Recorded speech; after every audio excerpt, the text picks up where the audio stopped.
Hello बच्चों। तो current electricity में हम पढ़ने वाले हैं रेजिस्टेंसेस का कॉम्बिनेशन। ठीक है, इससे पहले हम देख चुके हैं कि रेजिस्टेंस क्या होता है, उसकी यूनिट क्या होती है, ओम्स लॉ क्या होता है एंड इसमें रिलेशन क्या है आई और वीडी में सारी बातें देख चुके हैं। तो आज हम पढ़ने वाले हैं रेजिस्टेंसेस का कॉम्बिनेशन। तो ये जो रेजिस्टेंस का कॉम्बिनेशन आपका होता है, कॉम्बिनेशन ऑफ रेजिस्टेंसेस, ये आपका बेसिकली टू टाइप्स में डिवाइड होता है। एक आपका होगा सीरीज कॉम्बिनेशन, ठीक, एक आपका होगा पैरेलल कॉम्बिनेशन, पैरेलल कॉम्बिनेशन। तो पहले बात करते हैं इसकी सीरीज की बात करते हैं। सीरीज क्या होता है हमको पहले ये पता होना जरूरी है। ठीक, तो सीरीज कॉम्बिनेशन का मतलब क्या है कि ऐसा कॉम्बिनेशन रेजिस्टेंसेस का जिनमें आपका करंट सेम फ्लो करे। यदि आपने मान लो ये रेजिस्टेंसेस आपके पास हैं, इसको आपने किसी बैटरी से लगा दिया है, ये आपका सेल हो सकता है, बैटरी हो सकती है, यहां से आपका करंट जा रहा है मान लो आई। तो देखोगे कि रेजिस्टेंस 1, 2 और 3 ये करंट इन सब में जाता हुआ सेम जाएगा। तो हम कहेंगे कि ये आपका रेजिस्टेंस तीनों किसमें है, सीरीज में है। जिन जिन रेजिस्टेंसेस में करंट आपका सेम जा रहा है हम उनको बोलेंगे कि वो रेजिस्टेंसेस किसमें है, सीरीज में है। आप इसको समझ सकते हैं एक एग्जांपल से कि पानी की टंकी है, मान लीजिए कोई आपके पास, ये टैंक है कोई वाटर का, ठीक, यहां से आपका वाटर आ रहा है इस पाइप में होकर के। एज्यूम कर लेते हैं ये आपका टैंक है पानी का, ये आपका पानी है, वाटर है जो इसमें फ्लो करता है, ये आपकी पाइप है। ठीक, तो इस पाइप में देखेंगे आप, यहां पर पानी बही जाएगा जो यहां पे जाएगा और जो यहां पे जाएगा, क्योंकि पानी की पाइप कैसे आ रही है, ये ऐसे आ रही है। तो इस पाइप वाले कॉन्सेप्ट से समझ सकते हैं कि इन तीनों में, इस पाइप में पानी कैसे फ्लो करेगा, आपका सेम फ्लो करेगा, यानी कि इसमें करंट आपका सेम फ्लो करेगा। जिस जिस पाइप में पानी सेम जाएगा, ठीक है, वो आप कह दोगे कि वो किसमें है, सीरीज में है। ठीक, तो फिलहाल हम समझते हैं करंट से, क्योंकि करंट इनमें जाएगा सेम, तो हम कह देंगे तीनों किसमें है, रेजिस्टेंसेस सीरीज में है। तो जिन जिन रेजिस्टेंसेस में करंट आपका सेम होगा हम कहेंगे वो किसमें है, सीरीज में है। तो ये आप नोट कर लेंगे कि सीरीज में करंट सेम होता है। ठीक है, तो एज्यूम कर लेते हैं हम कि हमारे पास suppose there are 3 resistances, R1 है, एक आपके पास सपोज R2 है, एक आपके पास R3 है, और ये कनेक्टेड है एक बैटरी से, बैटरी 20 वोल्ट की बैटरी है, इसमें करंट आपका जा रहा है I। ठीक, तो अकॉर्डिंग टू ओम्स लॉ की बात करें, ओम्स लॉ के अकॉर्डिंग यदि किसी रेजिस्टेंस में करंट जा रहा है आपका I, थोड़ा रिवाइज करवा दूं मैं आपको। जैसे ये आपका रेजिस्टेंस है, मान लीजिए इसमें 2 एम्पियर करंट जा रही है और ये 4 ओम का रेजिस्टेंस है, तो इसके अक्रॉस कितना होगा potential difference V, according to Ohm's law V equal to I into R। तो I is 2, R is 4, it is your 8 ohm. तो ये 8 ओम क्या है, ये 8 ओम आपका इस रेजिस्टेंस के अक्रॉस ड्रॉप इन पोटेंशियल है। क्या है, ड्रॉप इन पोटेंशियल, इसको लिखेंगे आप drop in potential across R, जो भी आपका आगे रखा है। ये ड्रॉप का मतलब क्या है, एक तरीके से गिरावट है, मतलब इतना ड्रॉप कर जाएगा, इतना रेजिस्टेंस पोटेंशियल को खा जाएगा। कितना खा जाएगा, ये 8 ओम खा जाएगा, या पोटेंशियल डिफरेंस कह सकते हो इसको, पोटेंशियल डिफरेंस अक्रॉस R।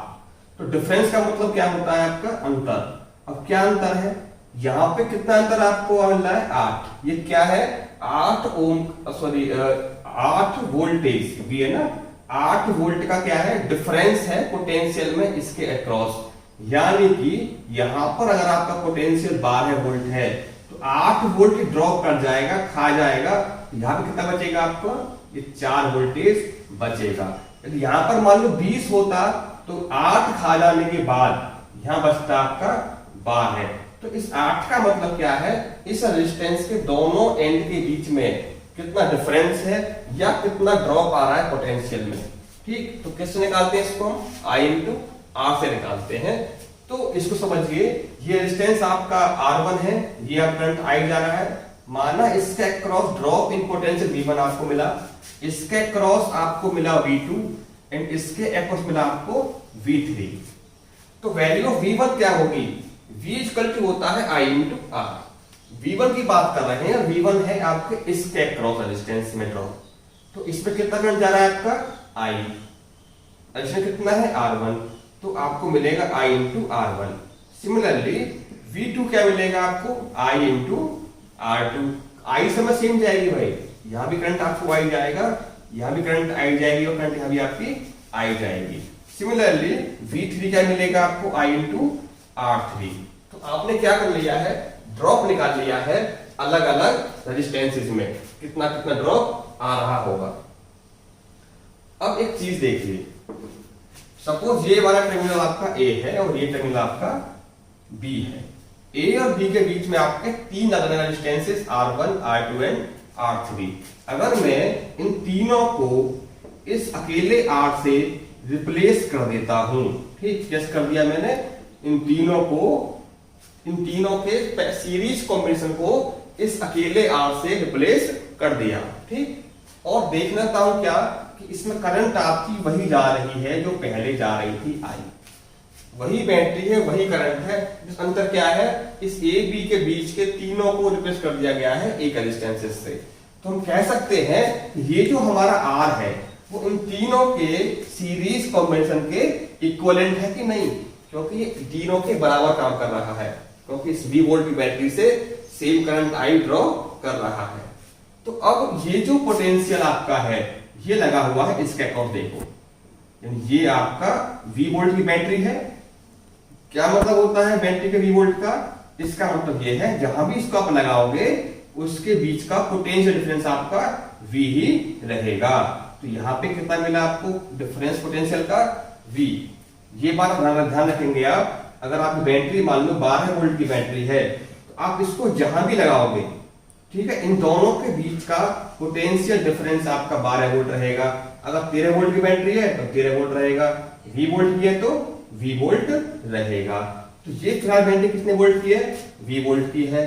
तो इसके दोनों टर्मिनल्स के बीच का पोटेंशियल डिफरेंस क्या रहेगा? V रहेगा। तो वहीं आपका लगा हुआ रेजिस्टेंस, तो इसके अक्रॉस आपका ड्रॉप इन पोटेंशियल कितना होगा? V होगा, या potential difference across this R will be equal to V।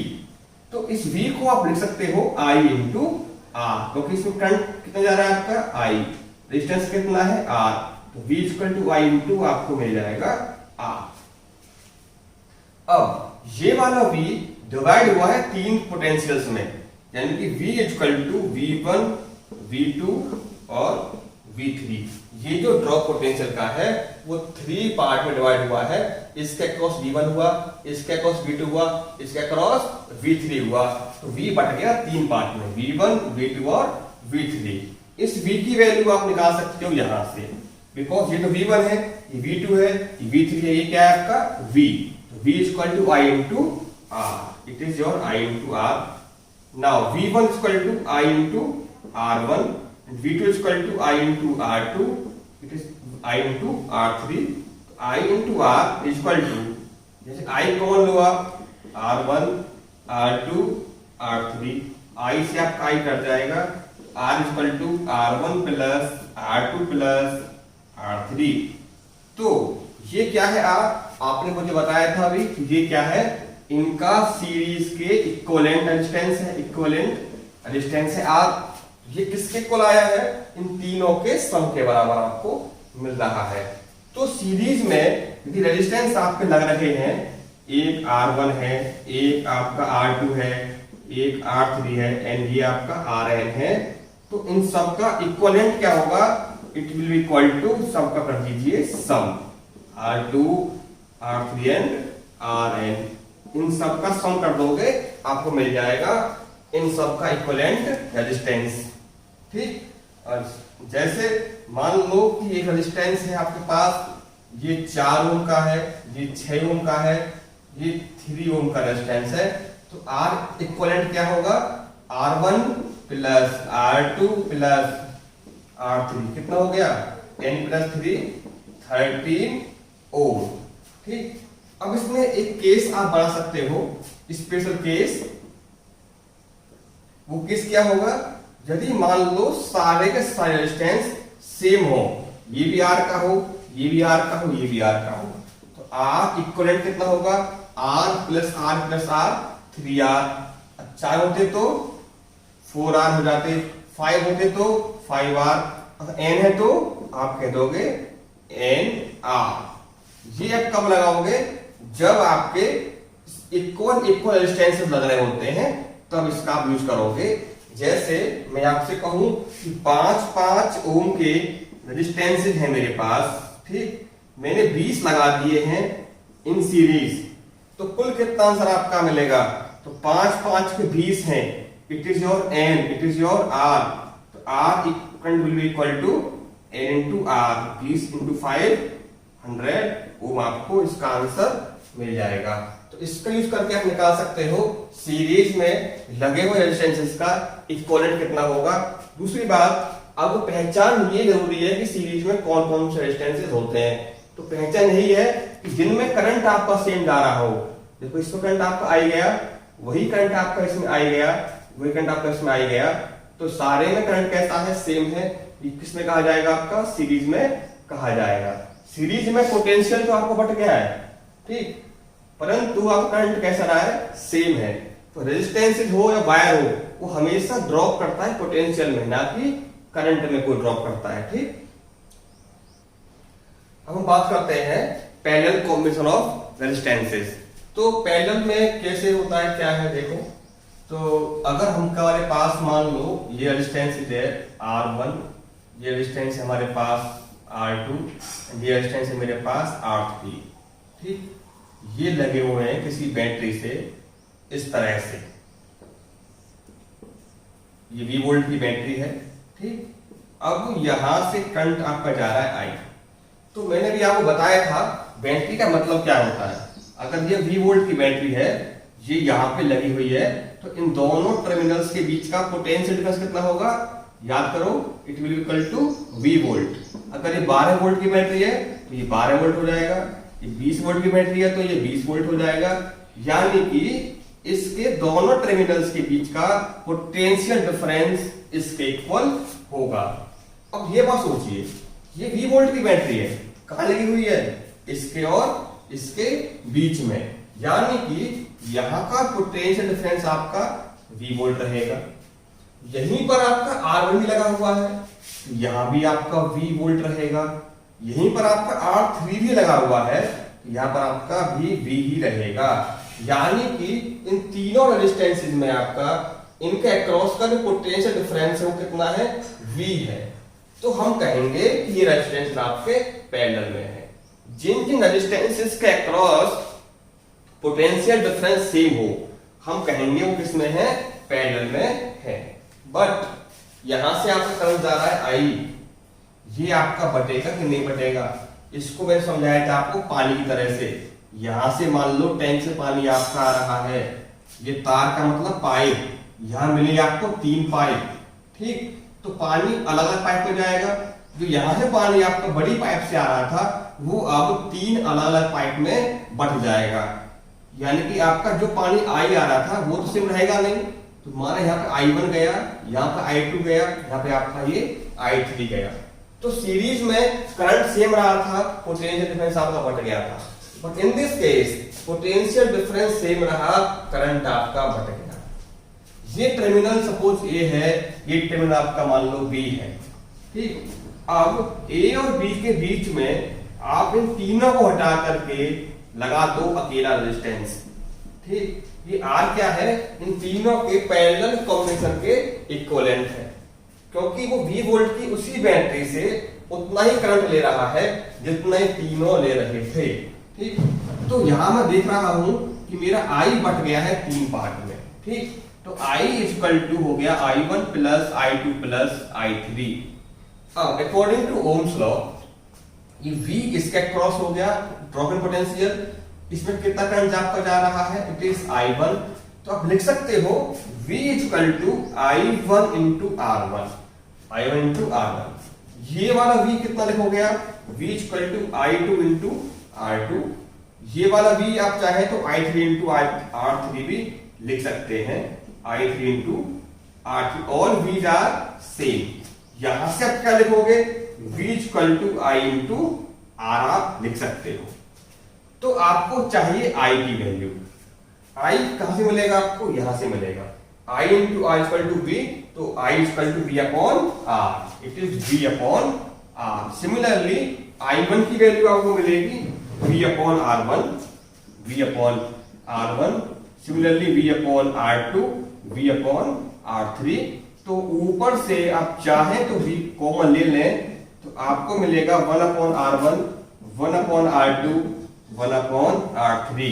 ठीक, v से v गया, 1 upon R, 1 upon R1, 1 upon R2, 1 upon R3। इसका मतलब ये हुआ कि आप इसका यूज तब करेंगे जब आपके रेजिस्टेंस लग रहे होंगे पैरेलल में।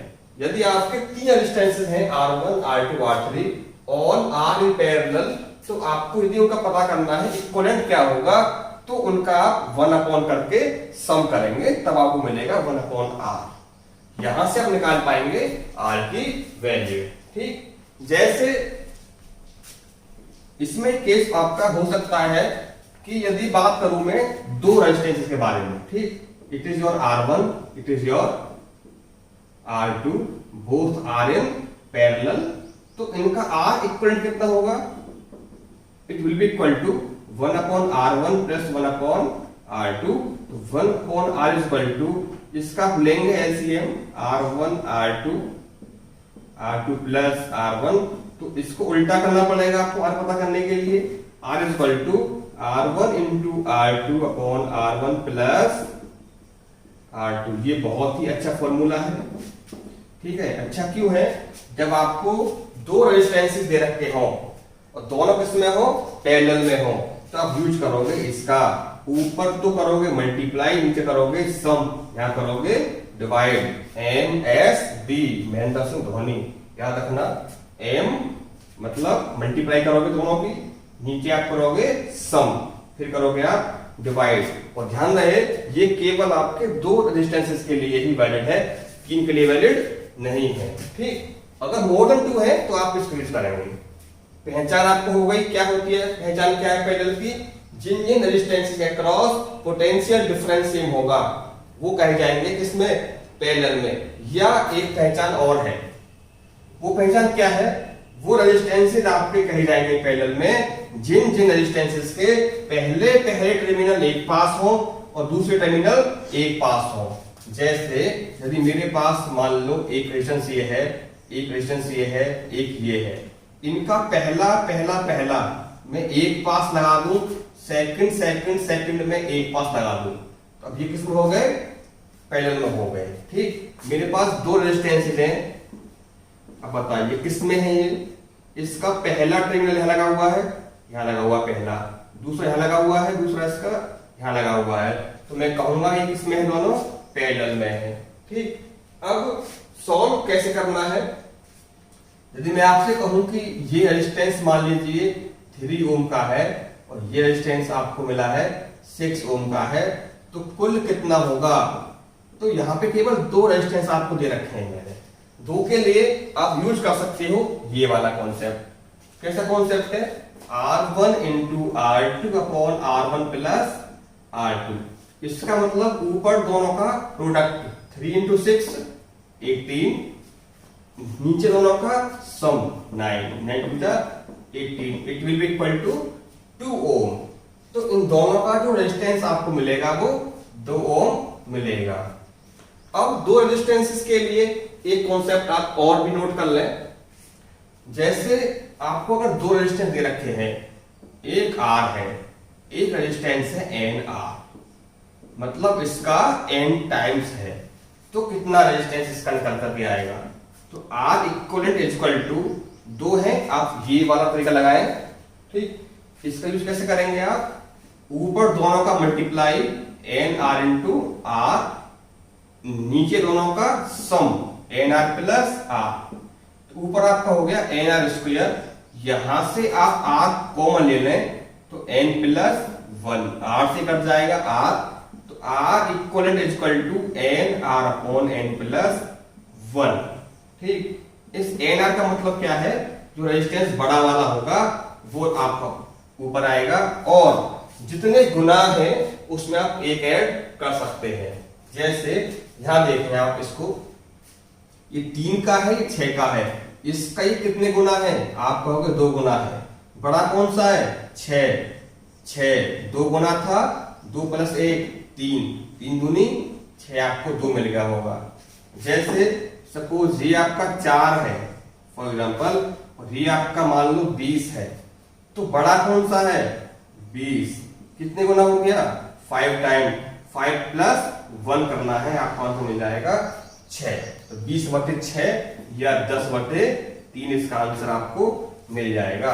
आप ऐसे ना करके इसको ऐसे भी कर सकते हैं। ठीक, अब दूसरी बात क्या है, यदि आपके n रेजिस्टेंस लग रहे हो पैरेलल में और सारे के सारे सेम हो, if there are n resistances are connected in parallel और सब कैसे हैं, सब के सब सेम हैं, ये भी R का है, ये भी R का है, ठीक है, और कुल लग रहे हैं आपके n रेजिस्टेंसेस मैंने लगा दिए हैं और सब किसमें है, पैरेलल में है। क्यों है पैरेलल में, सबका पहला एक पास, दूसरा वाला टर्मिनल एक पास लगा हुआ है। तो आप देखें 1/R equivalent is equal to 1/R1, ये भी R है, 1/R2 वो भी R है, अप टू 1/R।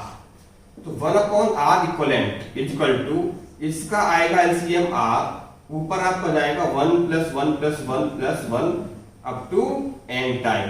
ये कितने हो गए आपके, n हो गए हैं, क्योंकि आपने n टाइम को जोड़ा है। तो इसका सम कितना आपको मिलेगा, 1 + 1 + 1, इसका मिलेगा आपको n क्यों मिलेगा, 1 को आप जितनी बार जोड़ोगे उतना आपको आंसर मिलता है।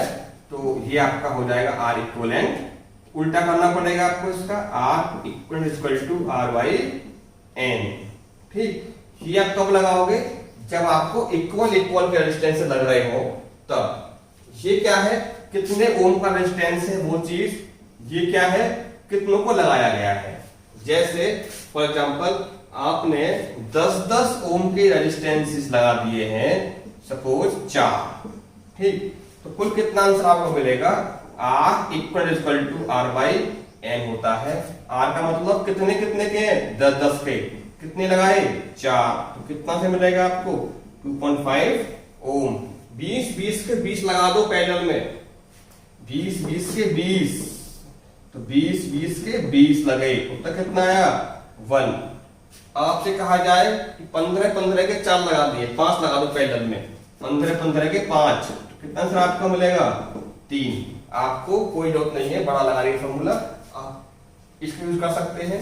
ये वाला यूज कब करोगे आप, जब इक्वल लग रहे हो। ये कब करोगे, यूज कब करोगे आप, जब 2 लग रहे हो। और ये यूज कब करोगे आप, ये वाला, जब आपको पता हो कि एक रेजिस्टेंस दूसरे वाले का n टाइम है, तब इसका यूज आप कर सकते हो। ठीक, तो अभी हमने देखा है सीरीज में कौन कौन से होते हैं रेजिस्टेंसेस, पैरेलल की पहचान क्या है और सीरीज की पहचान क्या है, और निकालते कैसे हैं रेजिस्टेंसेस। हम इनकी प्रैक्टिस करेंगे next video. Thank you, have a good day.